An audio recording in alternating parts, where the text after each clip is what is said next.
अहिल्यानगर जिल्ह्यातील ताजा घडामोडी बघण्यासाठी आजच रोखोक या वृत्तवाहिनीला सबस्क्राईब करा, लाईक करा आणि शेअर करा।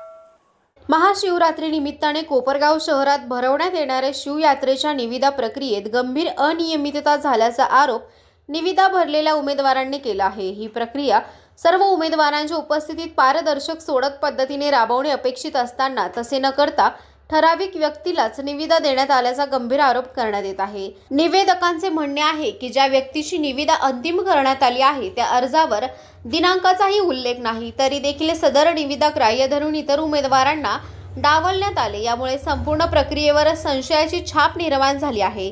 जर आधीच ठराविक व्यक्तीलाच निविदा देण्याचा निर्णय झाला होता तर इतर उमेदवारांना अर्ज भरण्यास लावून त्यांचा वेळ व खर्च का वाया घालवण्यात आला, असा संतप्त सवाल उपस्थित करण्यात आला आहे। निविदा प्रक्रिया केवळ दिखावा असून सर्व काही आधीच ठरवून करण्यात आल्याचा आरोपही उमेदवारांनी केला आहे। या प्रकरणात पारदर्शकतेचा पूर्ण अभाव असून नियमांचे उल्लंघन झाल्याचे सांगत शिवसेनेचे शहराध्यक्ष गगन हाडा यांनी तीव्र प्रतिक्रिया दिली आहे। सदर निविदा प्रक्रिया तात्काळ रद्द करून पुन्हा पारदर्शक व नियमबद्ध पद्धतीने राबवावी, अन्यथा शिवयात्रा बंद करण्याचा निर्णय घ्यावा किंवा न्यायालयात दाद मागण्यात येईल, असा स्पष्ट इशाराही त्यांनी दिला आहे। या आरोपांमुळे कोपरगाव शहरात खळबळ उडाली असून प्रशासनाकडून अद्याप कोणतीही अधिकृत भूमिका जाहीर करण्यात आलेली नाही। आता या प्रकरणात पुढे काय कारवाई होते याकडे नागरिकांचे लक्ष लागले आहे। वर्षीप्रमाणे महाशिवरात्री निमित्त कोपरगाव नगर परिषद हे टेंडर काढत असतं आणि दरवर्षी आम्ही ते टेंडर भरत असतो। या वर्षी देखील आम्ही ते टेंडर भरलेलं होतं आणि ह्या टेंडर भरत असताना आमच्या लक्षात असं आलं का कमीत कमी 5 वाजेपर्यंत यांनी जे निविदा काढलेली होती त्याच्यामध्ये यांनी टायमिंग दिलेला होता का 3 वाजेपर्यंत फॉर्म घेऊन जाणे आणि 5 वाजेपर्यंत ते फॉर्म तुम्हाला सबमिट करायचे होते।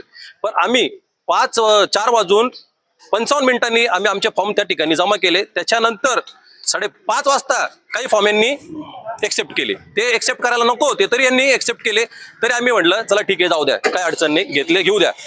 काल आम्हाला या ठिकाणी यांनी शिवसाहेबांनी जवळजवळ 7 ते 7:30 वाजेपर्यंत इकडे बसून ठेवलं। 5 वाजता ते निवेदन निघायला पाहिजे होती, ते टेंडर निघायला पाहिजे होतं, तरी सुद्धा यांनी आम्हाला इकडे 7:30 वाजेपर्यंत बसून ठेवलं। याचं कारण काय होतं आम्हाला कालच समजलं होतं, आम्हाला कळून चुकलेलं होतं का याच्यामध्ये काहीतरी तफावत करणार आहे, त्याच्यामध्ये काहीतरी यांचं ठरलेलं आहे का हे टेंडर कोणाला द्यायचं आणि कोणाला नाही म्हणून। तर आमचा यांच्यावरती डायरेक्ट आरोप आहे का हे जे टेंडर यांनी काढलेलं आहे हे सरळ डायरेक्ट म्हणजे चुकीचंच काढलेलं आहे यांनी। कशावरून म्हणतात? कारण की आता आम्ही सगळे फॉर्म वगैरे चेक केले, चेक करत असताना सगळ्या फॉर्मवरती ज्यांनी फॉर्म भरलेले होते त्या सगळ्या फॉर्मवरती तारीख आहे आणि आत्ताचा जो यांनी तो ज्याला म्हणजे संबंधितला जे यांनी टेंडर दिलेलं आहे त्याच्यावरती तारीखच नाहीये। मग ही तारीख का नाही त्याच्यावरती? तरी सुद्धा तारीख नसताना सुद्धा तुम्ही हे टेंडर दिलं कसं काय? म्हणजे कोणत्या प्रकारचं तुम्ही चालवलेलं आहे याच्यामध्ये? म्हणजे सरळ डायरेक्ट ठरवलंच आहे। जर कधी तुम्हाला या प्रकारे करायचं होतं, तुमचं ठरलेलंच होतं का हे टेंडर आम्हाला संबंधित व्यक्तीला द्यायचं आहे, तर आमचा वेळ का बरं तुम्ही खाल्ला त्या ठिकाणी? का बरं आम्हाला इकडे बसून ठेवलं? तुम्हाला संबंधित व्यक्तीला हे टेंडर द्यायचंच होतं तर आमचा वेळ तुम्ही का बरं वाया घातला? आणि निविदा का बरं काढल्या? निविदा काढायच्याच नाही ना, कशासाठी निविदा काढल्या? आमचं डायरेक्ट नगरपालिकेवरती आरोप आहे का हे जे टेंडर त्यांनी दिलेलं आहे हे अनधिकृतपणे दिलेलं आहे। तर आमची नगरपालिकेला एकच विनंती आहे का हे जे शिवरात्री आहे याचं जे टेंडर आहे हे तुम्ही पुन्हा एकदा रिकवर करा, म्हणजे पुन्हा एकदा ओपन करा, भरा, निविदा काढा, नाही तर शिवरात्र बंद करा। नाही तर आम्ही कोर्टामध्ये जाऊन दाद मागणार, आम्ही कोर्टात जाणार नगरपालिकेच्या विरोधात। मी काय कोणत्या पक्षाचा कार्यकर्ता नाही का कोणत्या पक्षातला नाहीये, मी एक सामान्य नागरिक आहे। मी माझ्या नावाने टेंडर भरलेलं होतं, सगळ्यात हायस्ट होतं माझं 18/1/11 माझं होतं।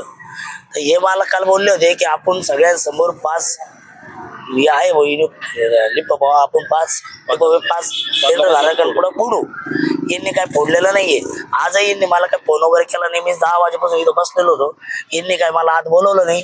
यांनी परस्पर यांच्या दडपशाहीमुळं यांनी यांच्या परस्पर ज्याला द्यायचं होतं त्यांना दिलं, यांना द्यायचंच होतं यांनी आम्हाला भरायला लावायचं नव्हतं। आम्हाला यांनी परवापासून बसून ठेवलं। काल आम्हाला यांनी 5 पर्यंत टायमिंग दिला। 5 वाजता हे बोलले होते की तुमच्या समोर आम्ही फोडू। यांनी काय आमच्या समोर तुम्ही पप्पा फोडला नाही, यांना यांच्याच माणसाला द्यायचं होतं, तर मग आम्हाला काय यांनी फॉर्म भरायला लावले? यांना ही छेडछाडी करायचीच होती, मग आमचं काय वेळ घातला यांनी वाया परस्पर